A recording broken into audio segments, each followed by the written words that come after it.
صراحة شيء غريب اللي يصير، خصوصا أمام الاتحاد من مباراتين جابوا حكم أجنبي ذيك اليوم في المباراة.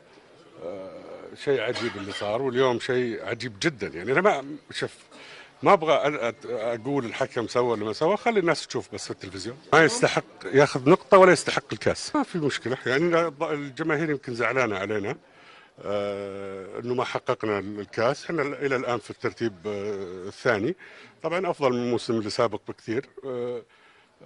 طموحهم اكبر، احنا طموحنا اكبر، وان شاء الله نحاول نساعدهم في المستقبل. جميل. بدأتوا للتخطيط من الآن الموسم الجديد، خصوصا أنكم أغلب البطولات يعني فقدتوا الأمل فيها. حتى لو فقدنا الامل، عندنا مباريات لازم نقدم مستوى جيد فيها ونحافظ على المركز الثاني. المشهد النصراوي احنا ليش قاعدين نكبر الامور؟ لحظه يا اخوان، الله يخليك نزلوا هذه. ليش قاعدين نكبر الامور؟ احنا قاعدين نكبرها والاعلام قاعد يكبرها زياده عن اللزوم. يا اخي انا ترتيبي الثاني، اوكي، ما هو طموحي. خسرت بصافره ظالمه في مباراه كاس مو سيدي ولي العهد.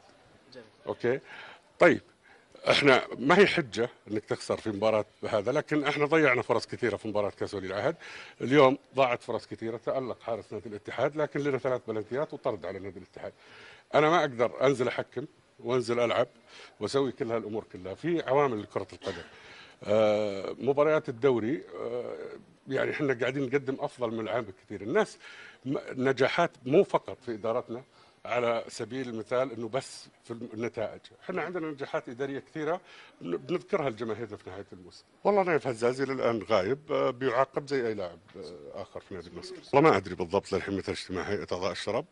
الغيابات، نايف حزازي ما حضر التمارين. المواضيع الاخيره الاربعه الباقيين اللي ما لعبوا اليوم تقدر تسال المدرب. لا شوف، انا يهمني في الاخير جماهير نادي النصر، اي احد اخر ما يهمني جماهير نادي النصر. اعتقد جماهير نادي النصر تعرف فيصل بن تركي قدم لنادي النصر ايش، مو الحين فقط، حتى قبل لا يكون رئيس نادي النصر.